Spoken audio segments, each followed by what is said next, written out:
My name's Carol, just a regular high school teacher with a love for old books and a quiet life. My world changed when I met David at the school fair. He was the main sponsor, the kind of guy who makes things happen without making a fuss about it. He had that quiet confidence and a smile that could light up the gloomiest day. It started with a thank you note I sent him for his generous contribution. He replied with invitation for coffee, saying it was the least he could do for the hard work we teachers were putting in. I remember walking into that coffee shop, my heart racing a bit, thinking, Carol, it's just coffee, not a moon landing. David was easy to talk to. We chatted about everything, from books to the best pizza in town. He had this way of making you feel like you were the only person in the room. Before we knew it, coffee turned into dinner, and dinners turned into weekends together. A few months in, he wanted me to meet his mother, Mrs. Winters. She's a bit old school, but she'll love you, he said. I was a bundle of nerves, wanting to make a good impression. I picked out my nicest dress and spent more time on my hair than I'd like to admit. The moment we walked into Mrs. Winters' living room, I felt her eyes on me like a hawk. So, you're the teacher David won't stop talking about, she said, her voice colder than I expected. I smiled, reached out for a handshake, but she just nodded, her eyes scanning me from head to toe. Dinner was an experience. Mrs. Winters had this way of talking where every compliment sounded like she was doing you a favor. That's an interesting dress, dear. Vintage shop? She said, her eyebrow raised just so. I felt my cheeks burn, but I managed a small thank you. It's one of my favorites. David squeezed my hand under the table, a silent hang in there, but the digs kept coming. A teacher, huh? Must be tough dealing with kids all day. Hope you don't bring that school discipline home. She chuckled, sipping her wine like it was the last one on earth. I really tried, to keep the conversation light, but it was like dancing on thin ice. David changed the topic, talked about his work, the weather, anything to steer away from the silent judgments being passed across the table. Fast forward a few months, and there I was, in a white dress, saying I do to the man who made it all worth it. The wedding was a blur of laughter, tears, and dancing. Mrs. Winters was there, of course, dressed to the nines and handing out opinions like candy. Lovely ceremony, though I'd have gone for real flowers. Not these. What are these, dear plastic? She said, eyeing the decorations. We moved into David's home soon after. It was a beautiful place, cozy and welcoming, except for the chill I felt whenever Mrs. Winters was around. David assured me it would get better, that she just needed time to get used to me. Moving into David's home felt like stepping into a new world, one where every corner held a memory of Mrs. Winters' reign. It wasn't long before I got introduced to her morning ritual, the infamous inspection. It started like clockwork every morning. The minute the clock struck 10, the front door would creak open, and in she'd walk like the queen of her castle. Mrs. Winters had this air about her, like she owned every inch of the place. Her first move was always to slip on those pristine white gloves, snapping them tight like she was about to perform surgery. "Morning, Carol dear," she'd say, her voice dripping with a sweetness that never reached her eyes. "Just here to help you keep the place up to David's standards." I'd force a smile, my hands clenching the dish towel a bit too tight. "Thanks, Mrs. Winters, but I've got it covered." She'd tut and shake her head, already walking towards the living room. "Nonsense, dear. You're new to this. It takes a keen eye to keep a house like this." And then it'd begin. She'd glide from room to room, that white handkerchief in her hand sweeping over every surface. It was like watching some twisted ballet, her movements precise, calculated. "You see here, dear," she'd say, holding up the handkerchief, now with a faint smudge of dust. "This is what I'm talking about. Can't have David living in a dustbin, can we?" I bit my tongue, the words, "It's not a dustbin," sitting at the tip, but I swallowed them down. David had asked me to play nice, and I was trying, really trying. The worst was the kitchen. That's my territory, I love cooking, always have.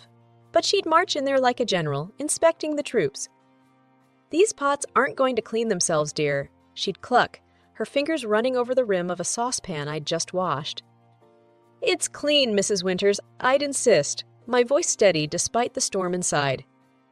She'd hum, a sound that said, "I've heard better jokes." Well, we have different standards, I suppose.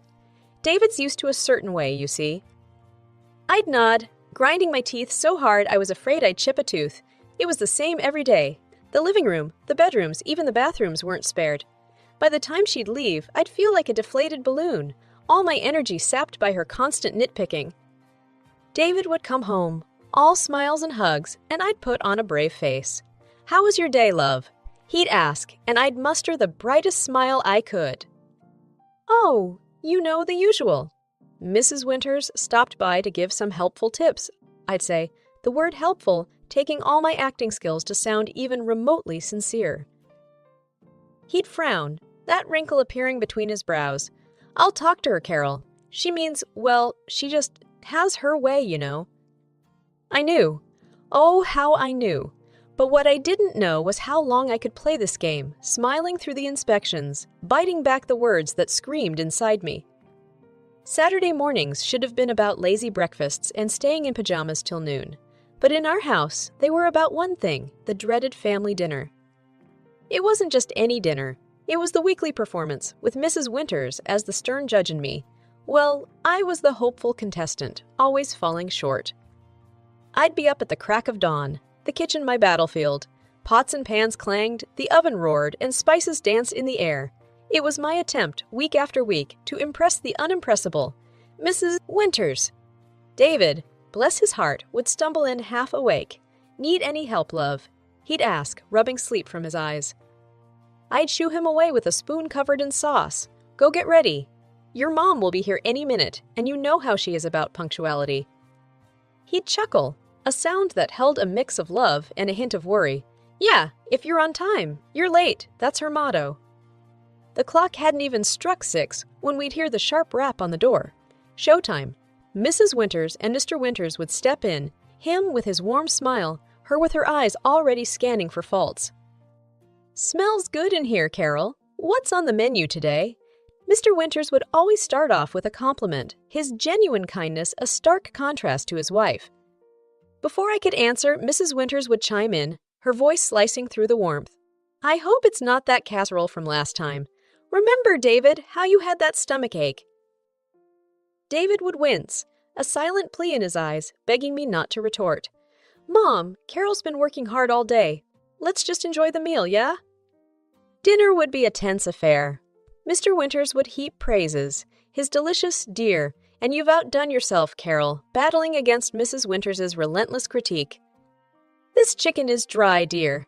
You really must learn to keep an eye on the oven," she'd say, pushing her barely touched plate away. I'd grit my teeth, forcing a polite, "I'll remember that for next time, Mrs. Winters." David would try to lighten the mood, his jokes a desperate attempt to bridge the widening gap at the table, but it was like throwing pebbles into a chasm, hoping for a bridge. And then, just when I thought I'd survived the worst, dessert would come, and with it, a fresh wave of critiques. "Is this pie supposed to be this? Crunchy?" Mrs. Winters would ask, the word crunchy sounding more like catastrophics. I'd swallow the lump in my throat, my reply a mix of wariness and defiance. "It's a family recipe, Mrs. Winters. It's always a hit." She'd raise an eyebrow, her gaze saying clearer than words, "Not in this family, dear." As they'd leave, Mr. Winters would give me a warm, encouraging hug, whispering, "Don't mind her, Carol. We all love your cooking." But Mrs. Winters's parting words would always be a reminder of the invisible scoreboard where I was always trilling. "Try harder next time, dear." A happy husband is a well-fed husband. The door would close behind them, and I'd stand there, a mix of frustration and defeat simmering inside. David would wrap his arms around me, his silence a mix of apology and solidarity. "It's just one night a week, love. We'll get through this," he'd whisper, his words a lifebuoy in the stormy seas of Saturday dinners. The news of the pregnancy should have been a moment of pure joy, a new chapter for David and me. But amidst the excitement, a shadow lingered, the thought of Mrs. Winters's reaction. David was over the moon, grinning ear to ear. "We're going to be parents. Carol, can you believe it?" he'd say, wrapping me in a hug so tight it felt like nothing could go wrong. But the first time Mrs. Winters dropped by after hearing the news, the air was thick with tension. I braced myself for her words, hoping maybe, just maybe, this new life might soften her. "Well, I do hope you've read up on parenting, Carol. It's not all cooing and cuddling, you know, she started, her tone as sharp as ever. I bit back a sigh, a fake smile plastered on. We're thrilled, Mrs. Winters. And yes, we're reading a lot, getting ready for the baby. She sniffed, peering at me like she was assessing if I was up to the task. Well, make sure you follow the right books. Some of these modern ideas are just nonsense. David squeezed my hand under the table, a silent message of support. But as the weeks turned into months, the pressure didn't ease. Mrs. Winters's visits became a litany of advice and thinly veiled criticism. You're not eating enough greens, Carol. You want the baby to be healthy, don't you? She'd say, eyeing my plate like it was a crime scene. Or make sure you're not being too lazy. Exercise is important, but don't overdo it. You wouldn't want to harm the baby. It was a no-win situation. Do too little and I was careless. Do too much and I was reckless. The breaking point came one quiet afternoon. Mrs. Winters had just left. Her parting words, make sure the nursery is painted soon. You don't want the baby coming home to an unready house, ringing in my ears. David found me in the nursery, the paint samples scatter around, tears streaming down my face. Carol, what's wrong? Talk to me, love, he said, his voice laced with worry. I let it all out. The frustration, the hurt, the exhaustion. I can't do this anymore, David. It's like I'm walking on eggshells in my own home, your mother. It's just too much. David's face hardened, a rare sight. I'll talk to her, Carol. This ends now. You and the baby are my priority. And he did. That evening, I heard hushed, tense voices from the living room. I couldn't make out the words, but the tone was clear. David was setting boundaries, fighting for our little family. The next day, Mrs. Winters's visits stopped. No more morning inspections, no more veiled insults. It was a relief, yet the silence felt heavy, charged with unsaid words and unresolved tensions. David was quieter, too, his smiles not reaching his eyes. She's my mom, Carol. It hurts, but you and the baby come first. Always? I held him close, the future uncertain but our resolve clear. We were a team, and we'd face whatever came next, together. 7 years flew by since Lily, our little bundle of joy, came into our world. David was a doting father, his love for Lily shining in his every action. My father-in-law, a gentle soul, adored his granddaughter, his face lighting up with every giggle and every new word Lily spoke. But there was a chill that never thawed, a coldness that lingered in the air whenever Mrs. Winters was around. She kept her distance from Lily, her words as sharp as ever. Children should be seen and not heard, she'd say, dismissing Lily's cheerful chatter as nothing more than noise. Lily, with her big heart and innocent eyes, couldn't understand why her grandma wasn't like the ones in her storybooks. She'd try, in her own sweet way, to win over Mrs. Winters. Look, Grandma, I drew this for you, she'd say, holding up a crayon masterpiece. Mrs. Winters would barely glance at it, her voice devoid of warmth. That's nice, dear. Now go play, Grandma's busy. But Lily never lost her spirit. She found her passion early, cooking. The kitchen was her kingdom, her small hands skillfully mixing, stirring, and baking. Every weekend was a new adventure, her culinary creations a source of pride for us. Look, Daddy, I made cookies, she'd exclaim, her face beaming as she presented her latest work. David would scoop her up, his laughter filling the room. Chef Lily, you have outdone yourself. These are delicious. Even my father-in-law couldn't resist Lily's kitchen magic. My little chef, he'd say, his eyes twinkling as he took a bite, you'll be running your own restaurant in no time. Their words were a balm to Lily's soul, a stark contrast to the cold indifference she received from Mrs. Winters. But children have a resilience, a way of focusing on the love they receive, not the affection withheld. One evening, as Lily set the table, her latest culinary creation taking center stage, she looked up at me, her eyes serious. Mom, why doesn't Grandma like my cooking? Doesn't she like food? I knelt beside her, my heart aching with the innocence of her question. Sweetheart, Grandma, she's just different. But your cooking is wonderful, and Daddy and Grandpa and I, we love it. That's what matters, right? Lily nodded, her smile returning, the shadow of Mrs. Winters's indifference brushed aside by the love of those who mattered most. The Christmas invite from Mrs. Winters was a surprise, but Lily's excitement at the chance to showcase her cooking made us accept. Together, we baked gingerbread and apple pie, her little hands working diligently, her eyes sparkling with pride. "Grandma and everyone are gonna love these, right, Mom?" she'd ask, her confidence as warm as the oven. "Absolutely, sweetheart," I'd reassure her, though a part of me dreaded the unpredictable tides of Mrs. Winters's approval. Arriving at the bustling house, we placed our dishes on the grand Christmas table, an array of colors and smells that promised a feast. Lily's face was a picture of joy and anticipation as we mingled, catching up with relatives we hadn't seen in ages. But as we settled at the table, ready to share the meal and the joy of the season, Lily's excitement turned to confusion, then distress. "Mom, where's our gingerbread and pie?" she whispered, her small voice trembling. I scanned the table, a sinking feeling in my stomach. Our dishes were missing. Mrs. Winters at the head of the table was holding court, her laughter ringing out clear and sharp. I approached her, my voice firm but polite. "Mrs. Winters, the dishes Lily and I brought, where are they?" Her laughter cut through the festive hum, cold and piercing. "Oh, those." "I tossed them out, dear. We can't risk serving just anything to our guests, can we?" The room fell silent, the air heavy with shock and disbelief. Lily's eyes filled with tears, her dream of sharing her love through her cooking dashed in an instant. "But I made them for everyone. I worked so hard," she managed to say, her voice a fragile whisper against the weight of her grandmother's harsh words. Mrs. Winters shrugged, her eyes void of any warmth. "Well, dear, not everything made with love is fit for the table. Better safe than sorry." That was the last straw. David, who had always been the bridge between his mother and our family, stood abruptly, his chair scraping against the floor loudly. "Mom, that's cruel. How could you?" he said, his voice steady, but loaded with an anger I had rarely seen in him. "Lily poured her heart into those dishes.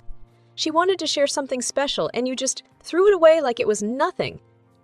Mrs. Winters's smile faltered, her eyes widening in surprise. This was not the mild-mannered son she was used to. "David, I was just—" "No, Mom, you went too far.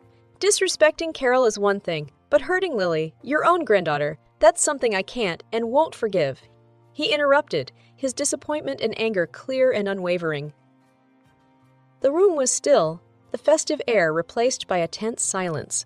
Mrs. Winters sat there, the impact of David's words hitting her. She had expected compliance, maybe a few whispered complaints, but not this. Not her usually gentle son standing up to her, defending his family with such resolve.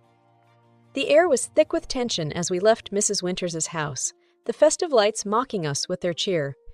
The sound of Lily's quiet sobs was louder than the Christmas carols that played in the background. David's hand was firm on my shoulder, a silent pillar of strength. As we reached the door, Mrs. Winters's voice broke through the heavy silence, her tone desperate, a stark contrast to the cold disdain she'd shown earlier. "Please don't go. I'm sorry," she stammered, her eyes wet with tears that seemed out of place on her stern face. David stopped, turning back to face his mother. The room held its breath. "Sorry. Now you're sorry." His voice was low, but it cut through the room, sharp and clear. "You humiliated your own granddaughter, Mom. You broke her heart. There's no sorry that can fix that." Mrs. Winters's sobs grew louder, her composure shattered, but it was too late. The damage was done, and the cracks too deep to mend. In the tense silence that followed, Mr. Winters stood up, his chair scraping against the floor. His voice, when he spoke, was calm, but it carried a weight that silenced the room. "I can't sit here and pretend this is okay, Martha." "Not this time." Without another word, he turned and walked away, his steps heavy with the burden of a decision long overdue. The room felt colder, the festive warmth snuffed out by a single act of unkindness. One by one, the guests stood up, their faces somber, their goodbyes muted and brief. The festive gathering was unraveling, the threads of family and friendship coming undone. As the last guest left, the door closing with a soft click, the magnitude of what had happened settled in the room. Mrs. Winters sat alone at the table, her sobs the only sound in the house that moments ago was filled with laughter and chatter. Outside, the cold air bit at our cheeks, a stark reminder of the warmth we'd left behind. David's arm was around Lily, her small body leaning into his for comfort. We walked in silence, the weight of the night pressing down on us. Back home, as we sat in the living room, the Christmas tree lights twinkling softly, a sense of peace settled over us. It was a fragile peace, one born from the chaos of the night, but it was ours. Lily, nestled between us, her tears dried, but the hurt still fresh in her eyes, looked up and whispered, "Are we okay, Mom, Dad?" David hugged her closer, a silent vow in his embrace. "We're more than okay, sweetheart. We're together, and that's all that matters." And in that moment, as we held each other, the trials of the night receded, leaving behind a simple truth. Family wasn't just about shared blood or shared names. It was about shared love, shared pain, and the shared resolve to stand together when the world seemed to crumble around us. The fallout from that chaotic Christmas dinner rippled through our family like a shockwave. The house felt different, quieter, the air still tinged with the remnants of that night's revelations. David was somber, his usual cheer dimmed by the events that had unfolded.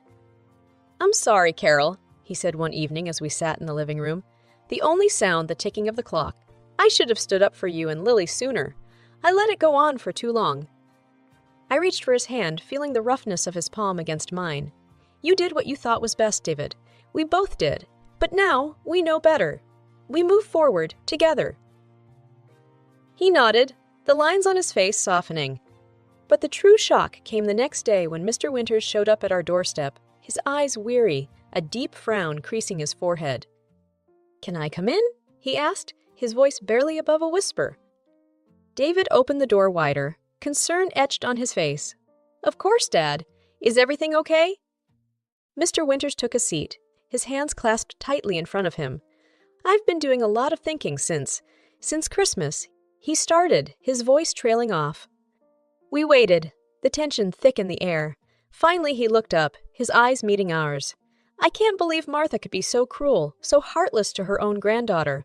I never imagined she could go that far." David shifted in his seat, the weight of his father's words heavy on his shoulders. "Dad, Mr. Winters raised a hand, stopping him mid-sentence. "No, David, I should have seen it, should have done something sooner. But I didn't, and now I'm thinking about a divorce." The word hung in the air, heavy and unexpected. Divorce wasn't a word thrown around lightly in our family, and coming from Mr. Winters, it was a bombshell. "Divorce!" David echoed, disbelief coloring his tone. Mr. Winters nodded, a resolute look on his face. "I can't be with someone who shows such cruelty, not just to Carol and Lily, but to her own family. I've turned a blind eye for too long, hoping things would change. But after what happened at Christmas, I can't ignore it anymore." We sat in silence, each lost in our thoughts. The decision was monumental, not just for Mr. Winters, but for all of us. It was a line in the sand, a declaration that enough was enough.